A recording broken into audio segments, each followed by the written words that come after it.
Hello and good afternoon. Welcome to our 8th Lightning Talk this afternoon. My name is Melissa Blackburn and I'm a producer at Watershed here in Bristol. My pronouns are she and her, and I'm a white woman in my very late 40s with long dark hair and a deep fringe. I'm wearing a black shirt with big hoopy earrings and I'm sitting in front of a dark blue wall. And to my left is Tim Griffin, who is a British Sign Language interpreter. Tim's pronouns are he, him. He's a white man in his early 40s with short, mousy brown hair, and he's wearing a plain black dress shirt. He's interpreting in front of a green screen. So these talks are about the data-related prototypes we've been developing over the last 3 months, a part of our work with new creative tech businesses in the Southwest. And they will be available on YouTube after this. And today, I'm delighted to introduce to you Jaya Chakrabarti from Vana. Thanks very much. Aha, I think I'm live. Hello, my name is Jaya Chakrabarti. I have black hair with streaks of silver. I've got a wild woman of the woods haircut, which means I haven't had my hair cut for a long time, thanks to pandemic. Brown skin, brown eyes, very geeky glasses. I'm sitting in our spare room, which is where my kids do their guitar band practice thing. And I'm a former physicist turned data scientist. I am CEO of Semantica Limited, who are the creators of Vana, the afforestation with data app. And welcome to my story. So why Vana? Well, because Vana is a beautiful word, a hope-filled word that encapsulates our vision in 2 Sanskrit syllables. It means forest, wood, grove, plenty, abundance, water, fountain, spring. And it also began as an experiment, a journey of discovery to answer a single question. Can corporate landowners help turn the tide on our climate emergency? So as physicists turned data scientists, we turned to available open data and commercial data to search for the answer. So you've seen the news. This is a headline that got me. Forest restoration being not just one of our climate change solutions, but overwhelmingly the top one. Now, I've always been fond of trees to the point of being able to hug them shamelessly. But I really wanted to know whether or not trees were really our best hope of repairing what humanity has obviously broken. We knew, for example, that there was not just a shortage of visible land, but also available saplings. There's a data problem that needed solving.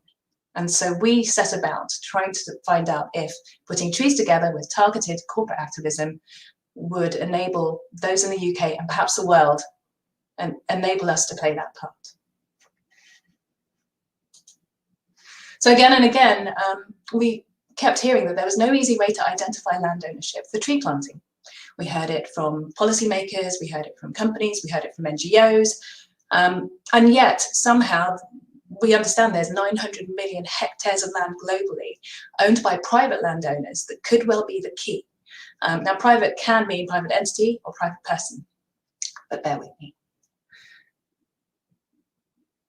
Thanks to Geovation, to Land Registry and Ordnance Survey, we were given unprecedented access to their UK and overseas corporate land ownership data. But it wasn't until Southwest CTN seeded our efforts with funding and love and a really nurturing environment, even though it was at home as well, so that we could dedicate 4 glorious, uninterrupted months to prototype Vana. So prior to our focus on Vana, since 2015, we have been charting, monitoring, and tracking compliance and behavioural change in corporations in relation to human rights legislation, Modern Slavery Act. And consequently, we had a huge understanding of what we now term the Internet of Connected Legal Entities, which doesn't trip off the tongue. Yet, it is what we actually need to understand what is happening in real terms. And we learned quickly that open data not only created trust through transparency, but it also creates markets. We wanted to create a market around fixing the planet. And though we have unprecedented knowledge of company structures, their compliance obligations, suppliers and buyers, regulators, directors, dotted line relationships with other entities, we wanted to see whether or not we could connect all of this together with how they behave with gender pay gap and payment practices and living wage and other good corporate behavior indicators, to actual real down in the ground action on trees. Which led us to our second question. What would corporates need to shift from passive land ownership to proactive stewardship of land? Is it visibility of potential of the land assets they held? Or was it encouragement from buyers or from regulators or consumers? Was there already a dormant desire to do more good than simply that simply needed a bit more transparency to make it sure, make it activated? So our desire to shift from compliance, which is do no harm, to do more good, led us to design our experiment with Vana to try and uncover those answers. I'm afraid you'll see that I do a lot of punning with this. It's a little bit too good to miss. So yes, Vana, dig deeper. They'll just get worse throughout the talk, I think. So in December 2020, we started our deep dive. We started mapping everything. We refactored everything that we'd done before to connect Companies House data with FCA data, with Charities Commission data, government digital services, open registers. And then we started to fold in community data sets like the Friends of the Earth woodland opportunity data. Thank you, Friends of the Earth. Without them, we wouldn't have been able to get this far. And then, of course, we folded in supply chain data to see just how deep we could see the connections to UK and especially English land. And we wanted to see whether or not our hypothesis would hold water. So what happened? Well, we thought it would be quite straightforward, having already built semi-ready architecture. It turned out it wasn't so easy because there are many devils in that detail. Some of it was dirty data. And just to give you a feel, 40% of land registry data hasn't been touched, which means the chances are it needs updating. So one of the first challenges we will have now that we've established a baseline is to go in there and clean the whole damn thing up. Group structures. Now, we can see group structures from our human rights work and supply chain transparency work. But groups chop and change all the time. They have links to tax havens. They have sometimes you get company loops, which they each own each other, so you can't really tell where the final decision making is. There is blindness about who owns what. Some companies don't even know they own land because it could well be far removed or one step removed using a pension trust. We also have issues around granularity of the data we overlay, because if we have data that isn't actionable right now, we will have to acquire it or get it. And then, of course, there's double counting because the data is not clean. However, just to give you an idea, we have built infrastructure. It looks damn sexy if you're a techie, but if you're not, I figured you'd want to see some of the stats we were able to dig out, because the interface is the next stage of what we want to do with Vana after this prototyping. So we uncovered that from the Friends of the Earth data, 31,506 organisations across the whole of England had woodland opportunities. And you can probably see what the split is, but I'll move on a bit quickly. And we've done it by region as well, because being part of Southwest CTN, we wanted to dive deeply into the Southwest, even though the data covers everything and the system is very scalable globally, well, throughout the whole UK and wherever there is open data. But the Southwest was where we wanted to be.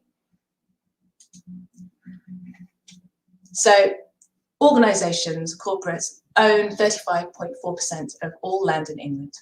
And you can see that, majority of that limited or public limited companies. Corporate bodies is a bit of a mishmash for public and private entities that are partly corporate, but that's down to definition. And the total woodland opportunities in England owned by organisations is about 235,000 hectares. Now this is important. Okay, you can also see what the split is by sector. So obviously agriculture, forestry and fishing own the majority, but then there's real estate, construction and others.